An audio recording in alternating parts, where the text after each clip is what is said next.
आजकल के बच्चे सोशली आइसोलेटेड हैं, उसके लिए पेरेंटिंग किस हद तक जिम्मेदार है? घर में आप खुद टाइम दे नहीं पा रहे तो करेगा क्या? वो सोशल मीडिया। वहाँ वायलेंस देख रहा तो वायलेंस करना सीखेगा, वहाँ सेक्सुअल चीजें देख रहा तो वो करना सीखेगा। कैसे माँ बाप वो लाइन ड्रॉ करें कि हमें कितना घुसना है एक बच्चे की जिंदगी में? बच्चा रात को पढ़ रहा है, जी। अब मदर ओवर कंसर्न है, बेटा कॉफी पिएगा, बेटा चाय पिएगा, तो इस चक्कर के अंदर बच्चे की कंसंट्रेशन नहीं बनी। 3 टेक होम मैसेज आप पेरेंट्स को क्या देना चाहेंगे? आपके पास रिसोर्सेज जितने मर्जी हो, बचपन से ही ठीक और गलत के बारे में बताना शुरू करो। मेरे बच्चे को कैसे मार दिया, भाई दोनों का आपस में लड़ने दो, भिड़ने दो, आपस में सॉर्ट आउट करने दो। घर में अगर बच्चा बार बार ये कहे आपको क्या पता मम्मा मुझे डिप्रेशन है, पहला स्टेज है कि मैं सब कुछ छोड़ छाड़ के कहीं चला जाऊं या भगवान मुझे उठा ले। डिप्रेशन किसी इंसान को होगा, किसी को नहीं होगा। अल्टीमेटली जेनेटिक्स 100% जिम्मेदार है, एनवायरनमेंट सिर्फ एक फर्टिलाइजर का काम कर रहा है उस वक्त ग्रो करने के लिए। डिप्रेशन का इलाज दवाओं से हो सकता है? आंख कमजोर, दांत कमजोर, दिल कमजोर, किडनी कमजोर, हड्डी कमजोर, तो ये भी तो एक ऑर्गन है। और एक ही चीज पे हम आंखों पे पट्टी बांध ले कि जी दवाई लेनी ही नहीं है, तो वो फिर चीज ठीक नहीं है। मतलब शरीर की चीजें नीड, दिमाग की चीजें डिपेंडेंस। साइकेट्रिक इलनेसेस बच्चे बहुत कैजुअली मेंशन करने लगे।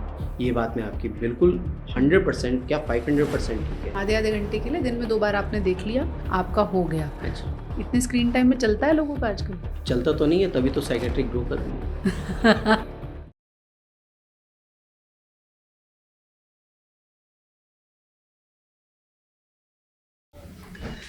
आज मन उदास है, कुछ अच्छा नहीं लग रहा है, या घर में बच्चे ने कह दिया आपको क्या पता मम्मा मुझे तो डिप्रेशन है।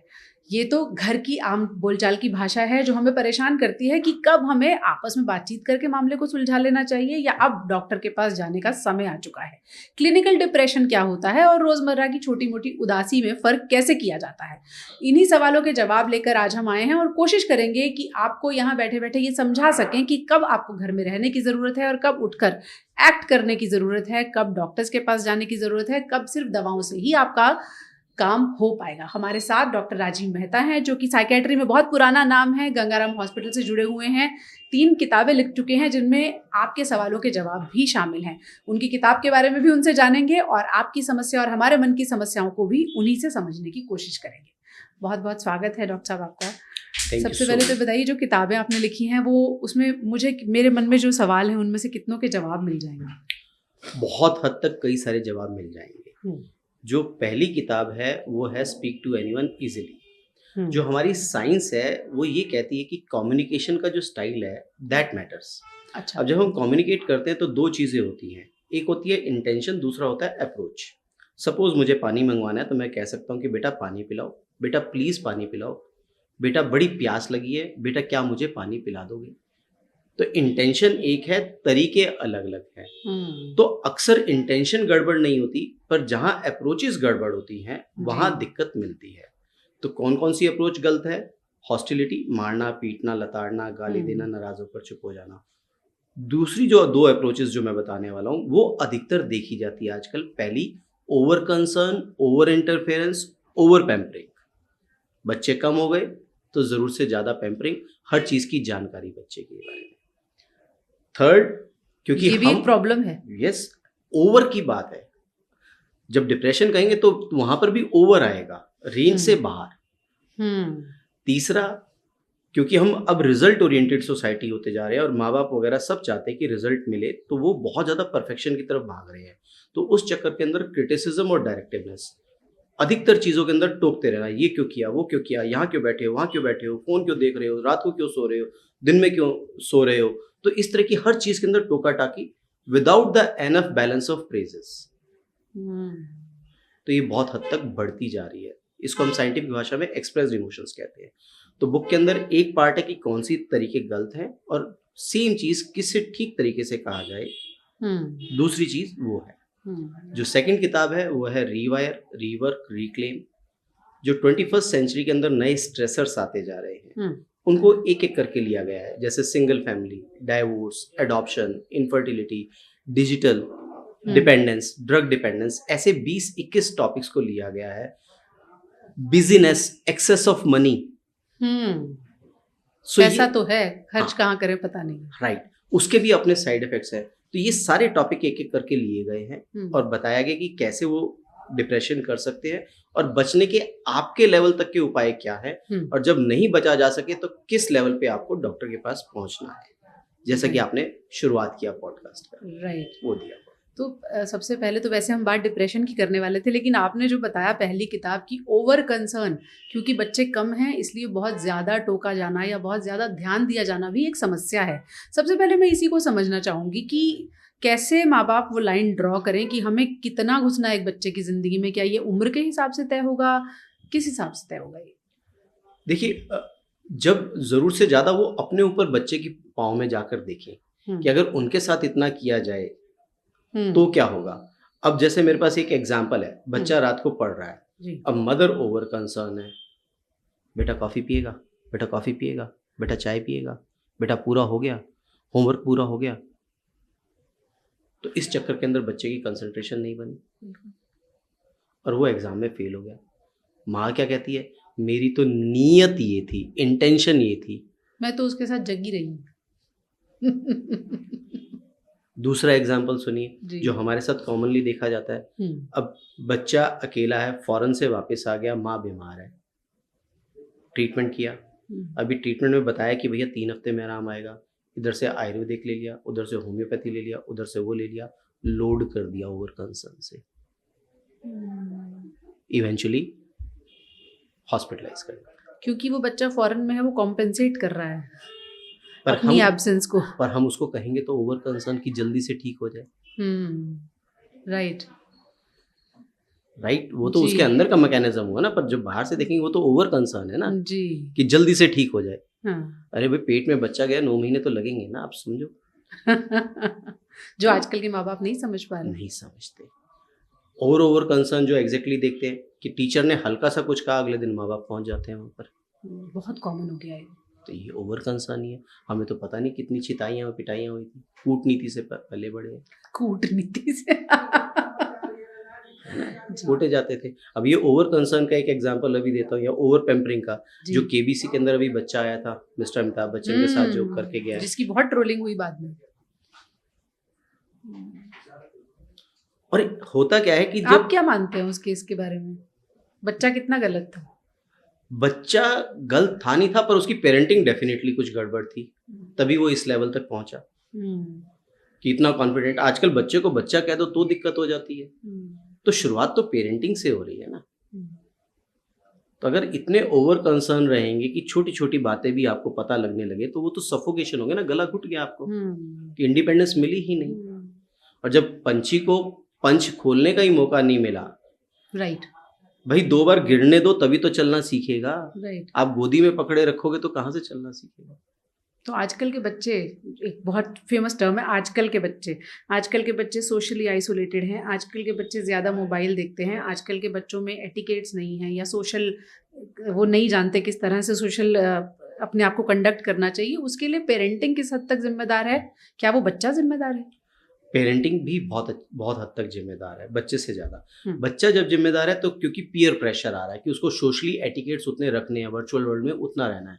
बट पेरेंट्स की फिर यही चिंता कि बाहर भेजेंगे तो पता नहीं पॉल्यूशन है, पता नहीं बाकी बच्चे कैसे हैं कैसे नहीं है, तो घर में बैठ, अब घर में आप खुद टाइम दे नहीं पा रहे तो करेगा क्या? वो सोशल मीडिया, फिर वही सोशल मीडिया पे सब कुछ देखेगा, और सोशल मीडिया पे कोई सेंसर नहीं है। एग्जैक्टली रोल मॉडल तो सोशल मीडिया हो गया। राइट, तो उसे वहाँ पर कोई सोशल एटिकेट्स नहीं, कोई उसको बुली कर रहा है तो वो बुली करना सीखेगा, वहाँ वायलेंस देख रहा है तो वायलेंस करना सीखेगा, वहाँ सेक्सुअल चीजें देख रहा है तो वो करना सीखेगा। आप बाहर भेजो, लड़ेंगे बच्चे, आपस में सेटल होंगे, वहां पर भी माँ बाप को जाने की जरूरत नहीं है तो मेरे बच्चे को कैसे मार दिया, भाई दोनों का आपस में लड़ने दो, भिड़ने दो, आपस में सॉर्ट आउट करने दो। Man is a social animal ना, विदाउट सोसाइटी एनिमल। तो हम एक एनिमल की तरह होते जा रहे हैं अब फिर। राइट, चलिए हम डिप्रेशन के मुद्दे पर आने से पहले इसे वाइंड अप कर लेते हैं। 3 टेक होम मैसेज आप पेरेंट्स को क्या देना चाहेंगे कि ये बड़ी गलतियां आप करते हैं, आपको नहीं करनी चाहिए, आज से रोक दीजिए। देखिए, बच्चा चाहे 1 हो 2 हो और आपके पास रिसोर्सेज जितने मर्जी हो, बचपन से ही ठीक और गलत के बारे में बताना शुरू करें। जब गलत है तो पहला स्टेप बताएं, दूसरा स्टेप उससे पूछें कि ये गलत है या नहीं है। तीसरे स्टेप में थोड़ी सी पनिशमेंट भी आनी चाहिए, उसको मजाक उड़ाकर और उस चीज़ को करके ना करें, सारी जिद पूरी नहीं करें। और आपके पास टाइम नहीं है तो टाइम निकालें, उसको सिर्फ सोशल मीडिया मत करने दें। ये नहीं कि हम दोनों माँ बाप थके हुए हैं और हमें भी एंजॉयमेंट टीवी से ही करना है या मोबाइल से ही करना है। निकालें एक कंसेप्ट जो बारी बारी मैं हर इंटरव्यू में कहता हूँ, एक डिवाइस फ्री डिनर। उस वक्त टीवी मोबाइल दोनों एक साइड हो, साथ मिलके खाना लगाएं, साथ मिलके खाना खाएं, डिवाइसेस अलग हो, साथ मिलके वापस बर्तन रखे जाए, फिर 10-15 मिनट की सैर साथ साथ हो, उसके बाद डिवाइस उठाई जाए। 1 घंटा भी अगर एक साथ बिता लें बहुत हो जाता है, बहुत बड़ी चीज़ है। बहुत हो जाता है आज की डेट में। जी। अब आते हैं जिसके लिए आज हमने आपको परेशान किया है कि घर में अगर बच्चा बार बार ये कहे आपको क्या पता मम्मा मुझे डिप्रेशन है, कैसे पहचाने माँ बाप कि ये बच्चा जो है, क्योंकि ये बहुत फेवरेट डायलॉग है कि हमें साइकोलॉजिकल इश्यूज हैं, हमें फोबिया है, हमें अकेलापन है, हमें डिप्रेशन है। सच्चाई कितनी है और ओवर एग्जैजरेशन कितनी है? राइट। अब हम इसको क्लिनिकल टर्म में समझने की कोशिश करते हैं, और आपने मुझे परेशान नहीं किया, रादर एक अपॉर्चुनिटी दी है ताकि मैं समाज को वापस दे पाऊँ। ठीक है, और ऐसी अपॉर्चुनिटी Thank अगर you फिर so से much. देंगे तो भी वेलकम है हमेशा। Thank you sir. अब उसके अंदर होता क्या है कि जैसे हाइट है, राइट, एक हाइट मिनिमम है, एक बड़ी है, मान लो 5 फीट 3 इंच से लेके 6 फीट तक हम हाइट एक नॉर्मल मानते हैं। उससे कम को हम बोना कह देते हैं, उससे बड़े को लंबू कह देते हैं जी। इसी तरह से इंसान के अंदर अलग अलग भाव है। अगर घर में डेथ हुई है तो उदासी होनी जरूरी है, पास हुआ है तो खुश होना नॉर्मल है। बट जब कोई भी व्यवहार लगातार कुछ दिनों तक चले, लगातार परसिस्टेंट, और वो आपकी सामाजिक और व्यावसायिक जिंदगी पे असर डालने लगे, चाहे वो खुशी हो, चाहे वो गम हो, चाहे वो डर हो, चाहे वो चिंता हो, तब हम उसे एक बीमारी का लेबल दे देते हैं। जी। राइट। अब डिप्रेशन और एंजाइटी होता क्या है?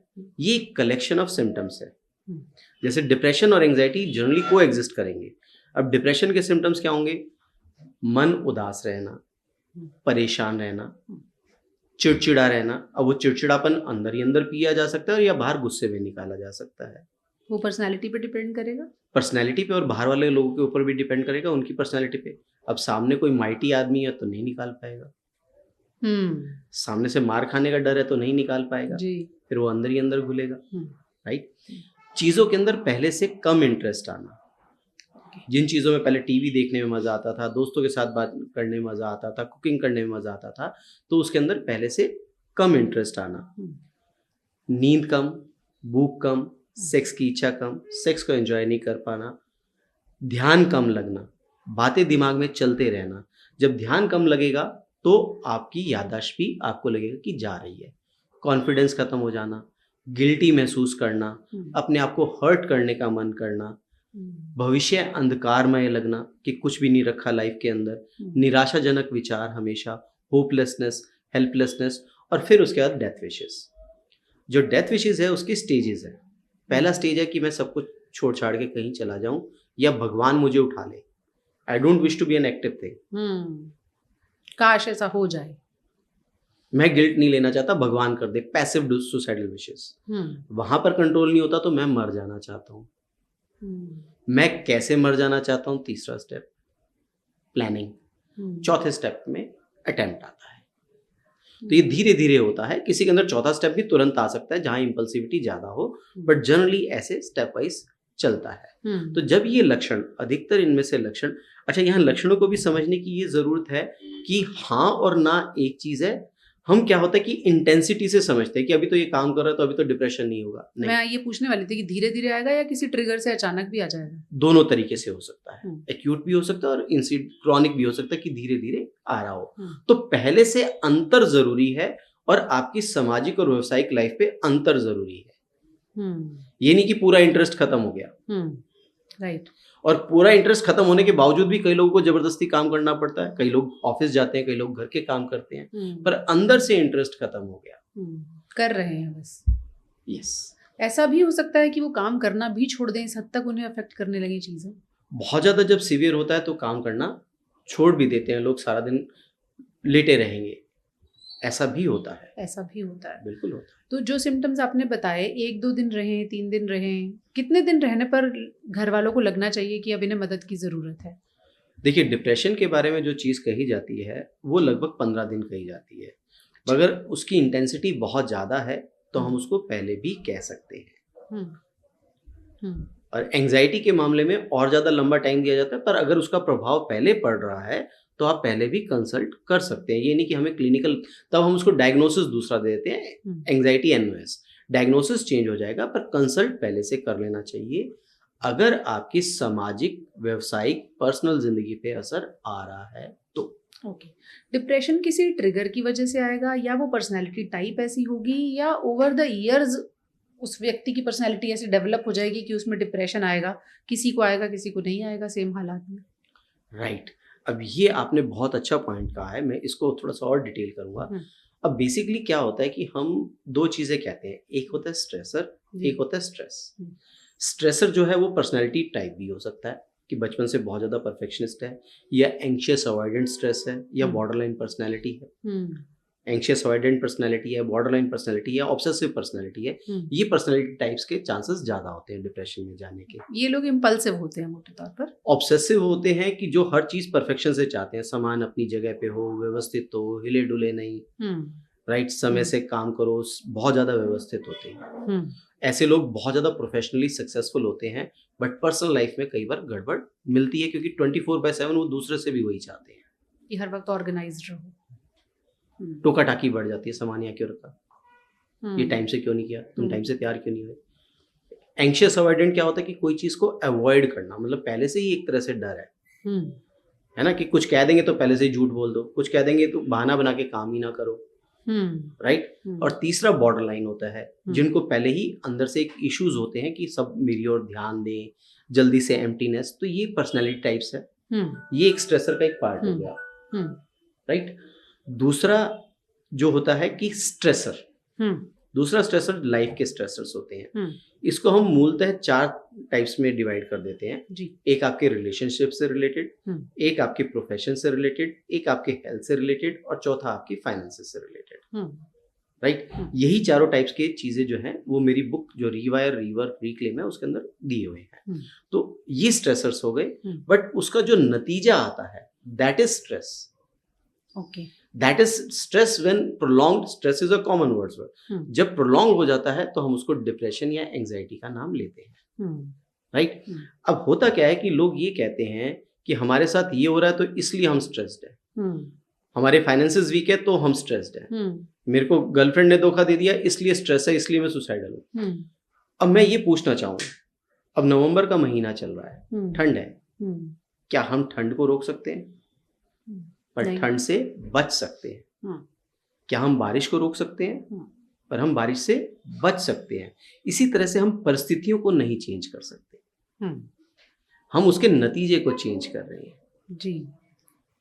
ठीक है, मान लें कि जिस दिन परिस्थिति ठीक होगी, नतीजा ठीक होगा, तो हो सकता है हम उस चीज़ को फिर विथड्रॉ कर लें, आपके ट्रीटमेंट को। हुँ, पर जब तक बारिश है तब तक तो छाता लेना है, हुँ, राइट। राइट? इसको दूसरे तरीके से समझें। अब जैसे फ़ोन है, हमने ए टाइप किया, आउटपुट दिखाई देता है ए, बी टाइप किया, आउटपुट दिखाता है बी। हुँ, अब ए टाइप किया और आउटपुट है ज़ेड, हुँ, तो इसका मतलब गड़बड़ तो है, कीवर्ड कीपैड में कुछ प्रॉब्लम आ गई है। सॉफ्टवेयर के अंदर गड़बड़ आ गई है। जी। इसी तरह से लोग क्या कहते हैं कि यहाँ पर ये हुआ, इस वजह से ये बिहेवियर है, हुँ, बट वो जो सॉफ्टवेयर दिखाई नहीं दे रहा, हुँ, क्योंकि ये चीज़ यहाँ सॉफ्टवेयर पे एक्ट करके ऐसा कर रही है ना। हुँ, अगर ये चीज़ डायरेक्ट ऐसा एक्ट करती तो सबके साथ सेम एक्ट करती। हुँ, वही किसी को डिप्रेशन होता है, किसी को नहीं होता। यस, यही कह रहा हूँ। तो इसका मतलब क्यों नहीं होता? सॉफ्टवेयर अलग-अलग है। राइट। तो हमने सॉफ्टवेयर को ठीक करना है, हुँ, और ये सॉफ्टवेयर सारा ऑर्गेनिक है। हुँ, केमिकल से चलता है, इलेक्ट्रिक इम्पल्सेस से चलता है, आयन चैनल से चलता है, जेनेटिक्स होती है इसके अंदर। हुँ, ओके। सॉफ्टवेयर की गड़बड़ी को अब हम क्लिनिकली एड्रेस करें उससे पहले जो आपने कहा कि 4 स्ट्रेसर्स होते हैं, रिलेशनशिप है, फाइनेंस है, हेल्थ है और प्रोफेशन है। आप अपनी क्लिनिकल प्रैक्टिस में ज़्यादा बड़ी वजह अगर मोटे तौर पे एक रूल आउट करने को कहूँ कि इस तरह की प्रॉब्लम्स को लेकर लोग ज़्यादा आते हैं, वो क्या है? रिलेशनशिप और फाइनेंसेस। पहले नंबर पर यही है, हाँ जी, इसी को लेकर। Relationship and finances. अब यहाँ पर भी बचपन से आ जाता है, क्योंकि बचपन से उनको बाहर नहीं जाने दिया, बताया नहीं कि कैसे हैंडल करना है, कहाँ एडजस्टमेंट करनी है, कहाँ नहीं करनी, तो वो सीखते ही नहीं है। और फिर जब प्यूबर्टी आती है, जब हार्मोन्स चेंज होने लगते हैं, तो लोग सोचते हैं कि अपने आप समझ जाएगा। राइट। पर जो अब तक किंग था, जब उसको बाहर जाना पड़े तो बाहर वालों के लिए तो वो किंग या क्वीन नहीं है ना। अब वहाँ एडजस्टमेंट में दिक्कत होने लगती है। ओके, तो जो रिलेशनशिप इश्यूज हैं, आपकी बात से मैं डिराइव कर रही हूँ कि मोटे तौर पर हम ये मान के चलें कि अगर आपने बचपन में नींव ठीक नहीं रखी है तो उस इंसान को ज्यादा आएंगे। डेफिनेटली उसको एडजस्टमेंट में दिक्कत ज्यादा आई। अब बचपन में कोई चीज हुई, आपकी तुरंत मान ली। अब होता क्या, न्यूक्लियर फैमिली है, दादा दादी साथ रह रहे हैं, तो वो एक फेमस कोट है ना कि why do grand children and grand parents bond with each other, because they have a common enemy. Right. या असली Z प्लस सिक्योरिटी तो बच्चों के पास ही है ना, दादा दादी जी, है ना, पॉलिटिशियंस के पास भी नहीं है, जो बच्चों के पास है। माँ बाप ने नहीं दी तो दादा दादी ले देंगे। तो अब वो पता लगने लग गया कि मेरी सारी जिद पूरी होती है, तो इनडायरेक्ट मैसेज क्या गया कि मैं हमेशा ठीक हूँ, या मैं थोड़ी सी जिद करूंगा तो मेरे को जिद पूरी हो जाएगी क्योंकि मैं हमेशा ठीक हूँ। ठीक और गलत के बीच में अनुपात नहीं बताया, पूरी हो गई, मैं हमेशा ठीक हूँ। अब प्यूबर्टी आई, मैं तो हमेशा अब तक ठीक था, तो अब भी ठीक हूँ। यही केबीसी में हुआ कि मैं ठीक हूँ, तो मैं आपको बता रहा हूँ ना किस तरीके से करो। माँ बाप ने एनकरेज किया उस बिहेवियर को, तो वही रिफ्लेक्ट हुआ। अब माँ बाप की अपनी मजबूरी है कि टाइम नहीं है तो वो इस तरह से गिल्ट पूरा कर रहे हैं, या रिसोर्सेज है तो बच्चे को रोने क्यों दे। हमारे टाइम कहते थे कि रोएगा तो इसके लंग्स डेवलप होंगे, रुला ओवर। सही बात है। हमारे टाइम पे तो पीटने को भी इतना बुरा नहीं माना जाता था। अब तो कूटनीति कूटनीति, ये बड़ा अच्छा शब्द आज आपने दिया है। डॉक्टर मेहता, जैसे आपने कहा कि डिप्रेशन किसी इंसान को होगा, किसी को नहीं होगा, इसके लिए सॉफ्टवेयर की गड़बड़ी जिम्मेदार है। तो सॉफ्टवेयर में गड़बड़ी के पीछे कारण क्या होते हैं? जेनेटिक्स कितने जिम्मेदार हैं और एनवायरनमेंट कितना जिम्मेदार है? सी अल्टीमेटली जेनेटिक्स 100% जिम्मेदार है, एनवायरनमेंट सिर्फ एक फर्टिलाइजर का काम कर रहा है उस वक्त ग्रो करने के लिए। सीड तो यहाँ पर पड़ा है। ओके, जो डिप्रेशन के पीछे दिमाग में जो भी कारण है उसके लिए जेनेटिक्स कितने हैं, एनवायरनमेंट कितना जिम्मेदार है? जेनेटिक्स 100% जिम्मेदार है। तो यानी मोटे तौर पर जेनेटिक्स से गवर्न हो रहा है डिप्रेशन। मैं आपको इसका भी पूरा समझाता हूँ scientific logic. See genetics is a seed, बीज है वो, जो विरासत में मिला है, जो विरासत में मिला है, चाहे वंश से आया है, चाहे आपके अंदर नई जेनेटिक्स पैदा हुई है। अच्छा, राइट, क्योंकि जब एम्ब्रियो बनता है तो जीन्स तो तब भी डेवलप हो रहे हैं ना, तब भी म्यूटेशन होकर गड़बड़ हो सकती है, बट जनरली वंश से आया होता है। और जो बाहरी चीजें हैं, परिस्थितियां हैं, सर्कमस्टांसेस, वो उसके लिए फर्टिलाइजर का काम कर रही है। कि पटाखा पहले पड़ा है, सिर्फ माचिस लग रही है। अगर आप माचिस नहीं लगाओ तो पटाखा नहीं बजेगा। चांसेस है कि नहीं बजेगा, पर वो कहीं ना कहीं वो पटाखा ढूंढ लेगा। वो ऐसा भी होता है कि कोई भी चीज उसको पटाखा लग सकती है। राइट। अब हुआ क्या कि 1920s के अंदर एंटीबायोटिक्स आई। तो 1920 से पहले जो डेथ होती थी वो या तो एपिडेमिक से होती थी या डिजास्टर से होती थी। अब डिजास्टर्स को धीरे धीरे कंट्रोल किया गया और इधर एपिडेमिक जो है वो कंट्रोल होने लगे एंटीबायोटिक से। जी। तो उस वक्त क्या होता था, सर्वाइवल ऑफ द फिटेस्ट सुना होगा आपने। तो फिटेस्ट मतलब फिजिकली फिट नहीं, जेनेटिकली फिट। राइट। अब पहले आप देखो कि पुरानी मूवीज के अंदर टीबी के पेशेंट असाइलम में रहते थे या उनके लिए अलग होता था। बिल्कुल। अब टीबी के पेशेंट आराम से घूमते हैं। पहले HIV वालों का इलाज नहीं होता था, अब HIV वालों का इलाज भी होने लग गया। सो इस तरह से एंटीबायोटिक्स, एंटीवायरल चीजें डेवलप हो रही हैं और लोगों की सर्वाइवबिलिटी वहां से बढ़ने लगी। बढ़ रही है। अब जब सर्वाइवेबिलिटी बढ़ने लगी तो इसका मतलब कम्युनिकेबल डिजीज यानी कि इन्फेक्शन वो कंट्रोल में आने लगे। बिल्कुल। तो आपके जो वीक जीन्स वाले भी थे वो भी सर्वाइव करने लगे, क्योंकि पहले तो निकाल दिया ना नेचर ने वीक जीन्स वालों को। बिल्कुल। आप इसके अंदर भी देखें, कोविड के अंदर तो कई हेल्दी लोग भी डेथ हो गई, जो जिनको फिजिकली हेल्दी कहते थे, क्योंकि इनके जीन्स जेनेटिकली वो वीक थे जी, इसलिए कोविड ज्यादा असर कर गया उन पे। सो अब वीक जीन्स जब सर्वाइव करेंगे तो वो अगली जनरेशन में आएंगे, फिर अगली जनरेशन में आएंगे, तो वो धीरे धीरे धीरे धीरे बढ़ते हुए आने लग गए। अब पहले कहीं कहीं पर थे जीन्स तो सिर्फ लीनियर ट्रांसमिशन हो रही थी। अब जब शादी हुई तो इधर से भी वीक जीन्स, इधर से भी वीक जीन्स, तो एक्सपोनेंशियल ट्रांसमिशन हो रही है। इसीलिए मनोवैज्ञानिक समस्याएं बढ़ रही हैं। लाइफस्टाइल डिजीज या नॉन कम्युनिकेबल डिजीज जिसको कहते हैं, हमारे दादा दादी के अंदर देखोगे तो 70-80 साल तक बीपी शुगर नहीं होता था। नहीं होता। अब यंग ऑनसेट। हम्म बीपी नहीं होता था, अब यंग ऑनसेट। थायराइड 50-60 के बाद अब यंग ऑनसेट। हम्म तो सिर्फ मनोवैज्ञानिक नहीं, हम्म जितनी लाइफस्टाइल डिजीज हैं they are all genetically linked. हाँ, अभी तक कौन से जीन्स है, क्योंकि because multiple genes are involve, तो हम एग्जैक्टली लोकेट नहीं कर सकते कि हाँ यही जीन्स है। That research is going on, right. But they are all linked, lifestyle disease जिसको कहते हैं। तो इसलिए हम्म मनोवैज्ञानिक समस्याएं भी बढ़ती जा रही हैं। आज से जब हमने एमडी की थी तब चाइल्ड और एडोलसेंट के अंदर डीएम नहीं होती थी, सुपर स्पेशलाइजेशन। अब उसकी भी सुपर स्पेशलाइजेशन हो रही है। तो इस तरह से बढ़ती जा रही है और बढ़ती जाएगी। अब डिप्रेशन अगर मोटे तौर पे हम ये मान लें कि जेनेटिकली लिंक्ड है, तो फिर इसका इलाज कैसे होगा? सबसे पहले तो लोग सोचते हैं घर में उस व्यक्ति से बातें कर लो, उसके साथ ज़्यादा से ज़्यादा समय बिताओ, या फिर उसकी काउंसलिंग करा लो। दवाओं के बारे में आखिरी में सोचा जाता है। अब ये अगर जेनेटिक प्रॉब्लम है और एक केमिकल लोचा है, जैसे आप कह रहे हैं सॉफ्टवेयर में ही प्रॉब्लम है, तो फिर बातें करने से हल हो पाएगी? देखिए, अगर बातें करने से हल हो पाती, मैं सिर्फ एक लॉजिक समझना चाहता हूँ। आज से 5000 साल पहले आयुर्वेद आया। उस टाइम तो सब कुछ ऑर्गेनिक था, पॉल्यूशन भी नहीं होता था, लोग भी अच्छे होते थे, रिलेशन भी अच्छे होते थे, सोना टाइम से, जागना टाइम से, एक्सरसाइज, योगा, मेडिटेशन सब कुछ था। फिर भी आयुर्वेदा ने दिमाग की, व्यवहार की दवाइयाँ बनाई। तो इसका मतलब कुछ तो और है।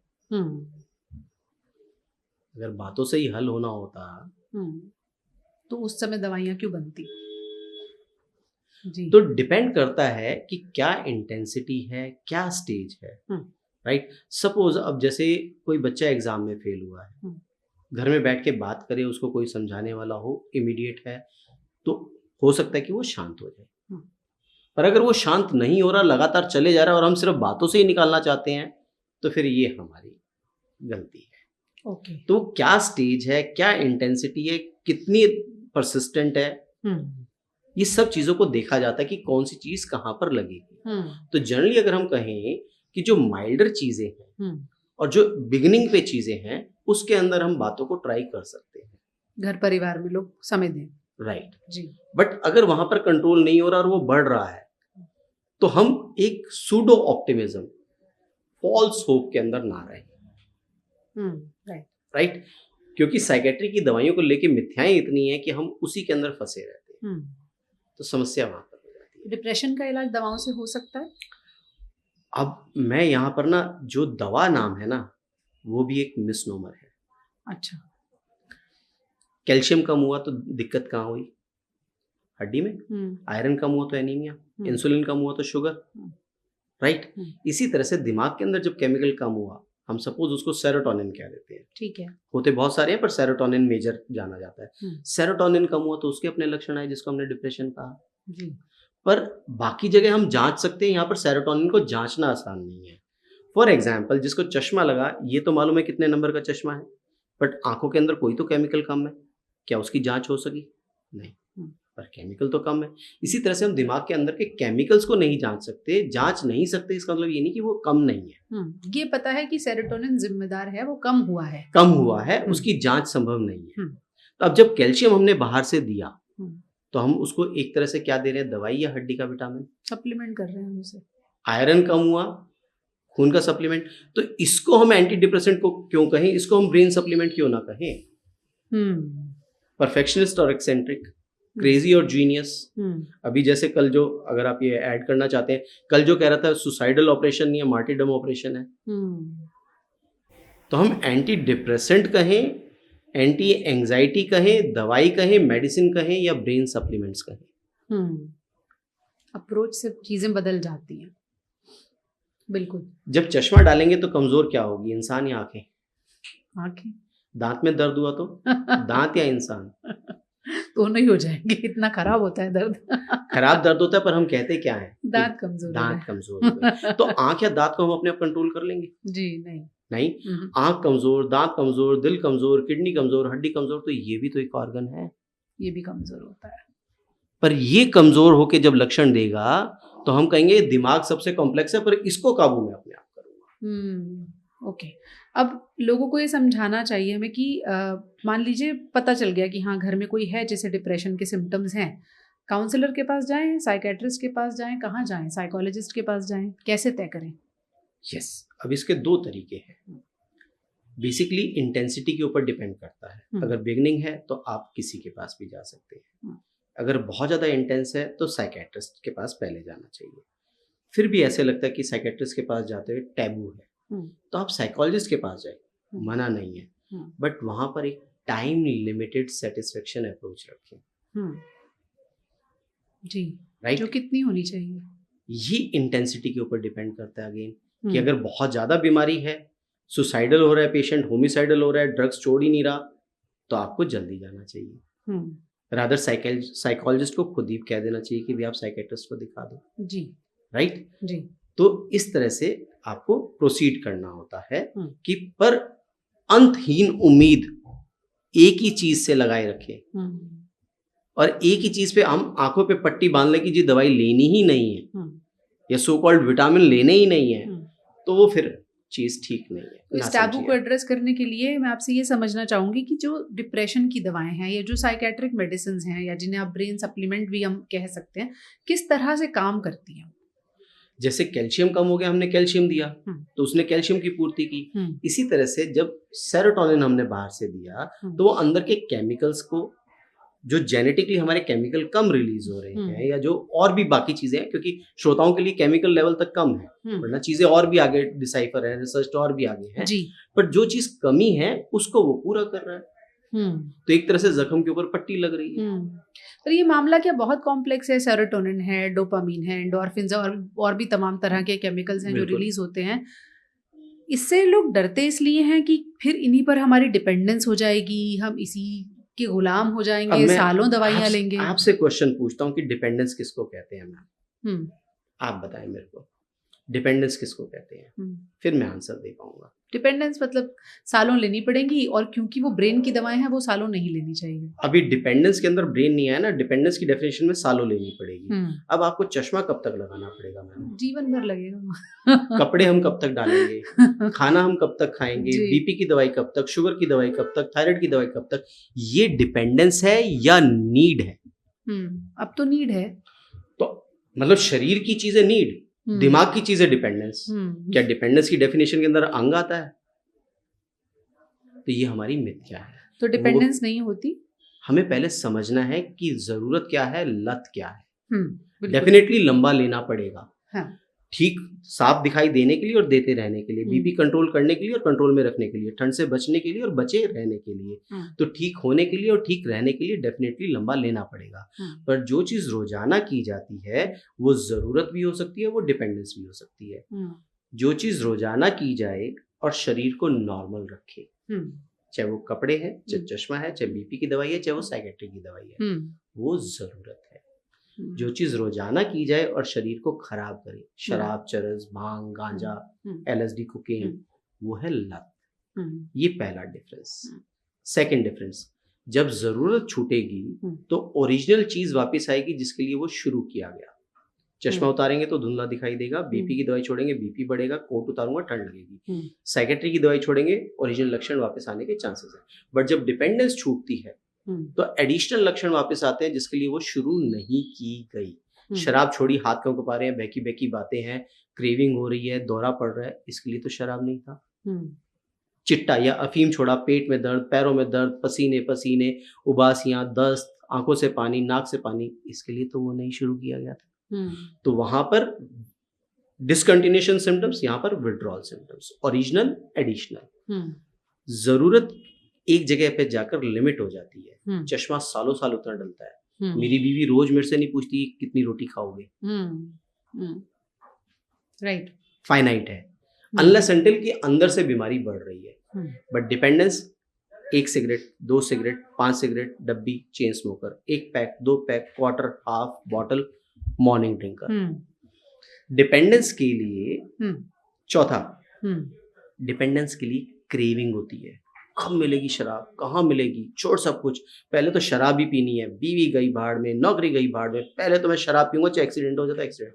यहाँ हम दवाई लेना ही नहीं चाहते। क्रेविंग छोड़ना चाहते हैं। हम्म, सो अंडरस्टैंड, अगर हम रोज भी ले रहे हैं तो भी ये जरूरत है, लाइफ लॉन्ग ले रहे हैं तो भी ये जरूरत है। Hmm, and for that matter on the record, hmm, मैं अपनी मदर को 14 साल से साइकेट्री की दवाइयां दे रहा हूँ। She is my brand ambassador. Okay. अब दूसरी धारणा कि अगर हम लंबे समय तक साइकेट्रिक मेडिसिन लेते हैं वो हमें डल रखती हैं, सुस्त बनाए रखती हैं और दिमाग पर बुरा असर डालती हैं। राइट, लॉजिक लगाइए। हम्म, साइकेट्रिस्ट इतने सारे हैं, क्या उनके क्लिनिक के बाहर कोई स्लीपर्स पड़े हैं? हम्म, कि मतलब चारपाइयाँ पड़ी हो, बेड पड़े हो? वो मरीज घर जाके सोता है डॉक्टर साहब। तो दिखाने आएगा तब भी तो सोता हुआ आएगा ना, फिर छोड़ के तो नहीं आएगा दवाई, जी।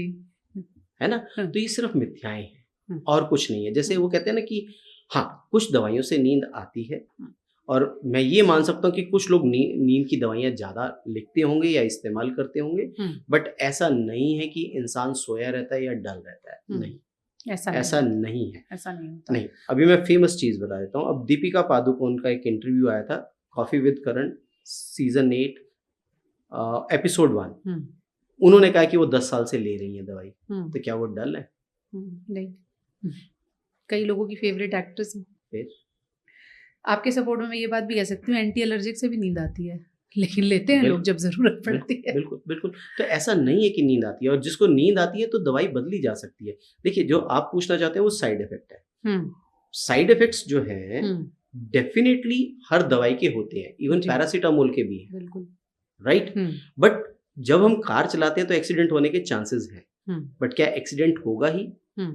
चांसेस है। इसी तरह से दवाइयों के साइड इफेक्ट होने के चांसेस हैं, पर साइड इफेक्ट होंगे ही नहीं। Most of the side effects don't happen. Okay. Which are written on the net, they don't happen.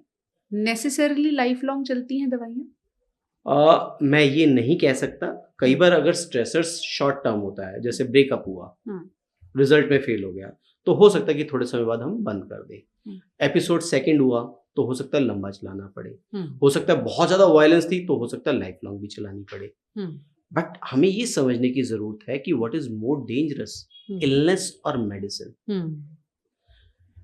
Brain जो है, आपको क्या लगता है सिर्फ बिहेवियर कंट्रोल कर रहा है? हाथ पैर कहाँ से चल रहे हैं? सब कुछ ब्रेन से गवर्न हो रहा है। आंख, नाक, कान, हमारी इम्यूनिटी, हॉर्मोन्स, हाइपोथैलेमस और पिट्यूटरी, राइट? तो सब कुछ ब्रेन से चल रहा है। तो जब स्ट्रेस आएगा ब्रेन के अंदर, तो क्या सिर्फ बिहेवियर के अंदर आएगा? बाकी चीजों को भी इम्पैक्ट करेगा। सुना है यार, 40 साल का आदमी, ये तो फेमसली सुना होगा यार, रोज एक्सरसाइज करता था, इतना बड़ा हीरो, फिर भी डेथ हो गई। यार टेंशन में रहता होगा। यार बच्चे को डायबिटीज हो रही है, क्यों? टेंशन में रहता होगा। तो टेंशन के इलाज के लिए दवाई नहीं लेंगे, पर हम उससे बॉडीली डिजीज करके उसकी दवाई ले लेंगे। यानी आप इन अदर वर्ड्स ये कह रहे हैं कि स्ट्रेस इतना बड़ा फैक्टर है कि वो आपकी फिजियोलॉजी को भी ऑल्टर करता है, आपको बीमार करता है फिजिकली।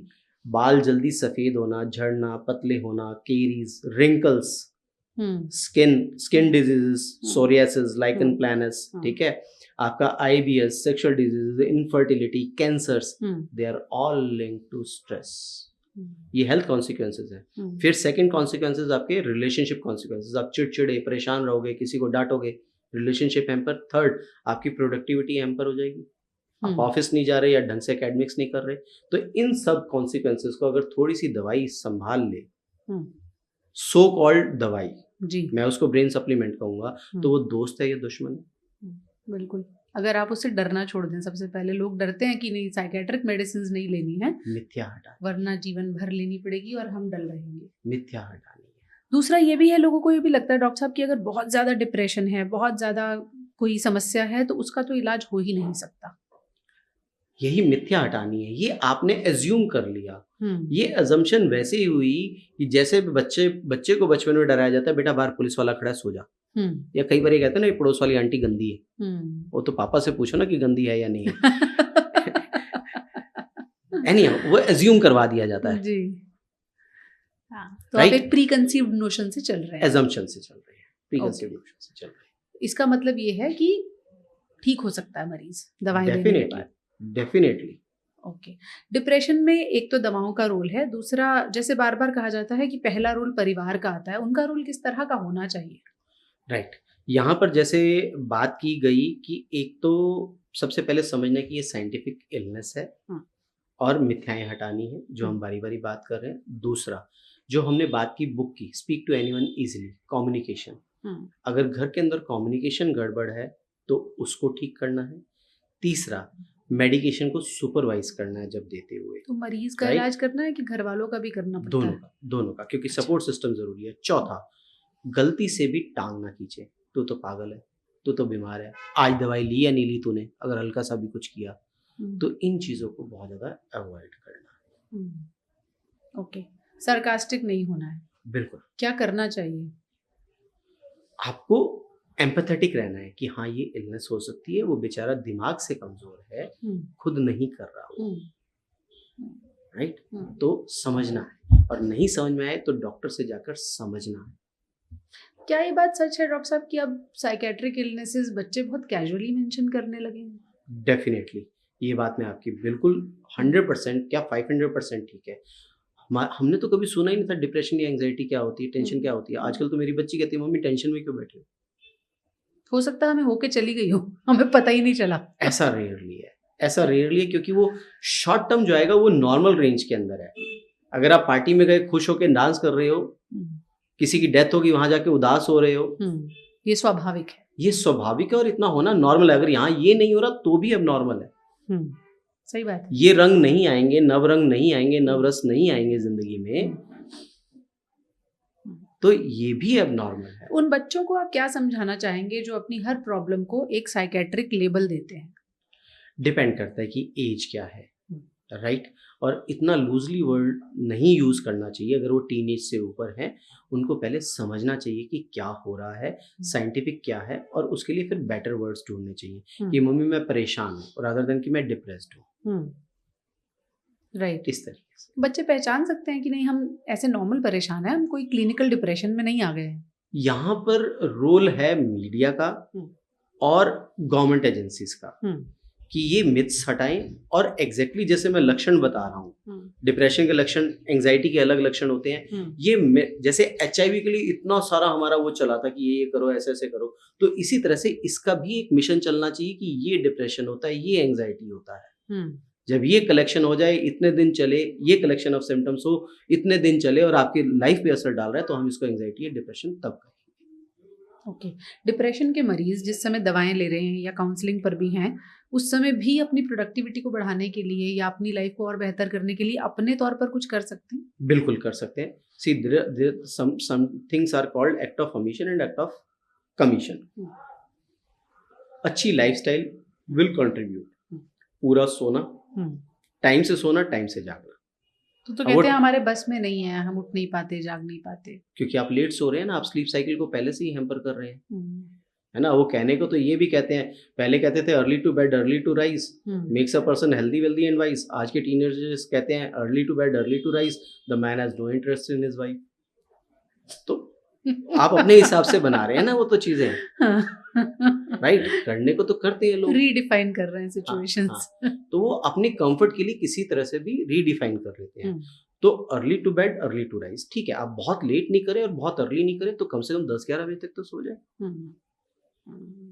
जो टीनेजर सुन रहे होंगे ना, कहेंगे it is too early dog. ठीक है, कबूतर की आंखें बंद करने से बिल्ली थोड़ी भागती है, फैक्ट तो फैक्ट रहता है। सही बात ना, ostrich burying his head in the sand doesn't make the enemy go away, right? खाना अच्छा, क्योंकि जितना हम जंक और फास्ट फूड खाते हैं, वहीं से जो फूड से हमें न्यूट्रिशन मिलता है, वही हमारे ब्रेन में जाके सेरोटोनिन डोपामिन बनाते हैं। उनका डायरेक्ट लिंक है? बिल्कुल लिंक्ड है, क्योंकि सारा कुछ जो अंदर बनना है वो तो खाने से ही बनना है ना, चाहे वो प्रोटीन्स है, चाहे वो कार्बोहाइड्रेट्स है। तो खाना अच्छा, ताजा, पौष्टिक, right? Western food, junk food, packed food कम, ठीक है? Exercise, yoga, either of the two regularly, limit screen time. Okay, how much?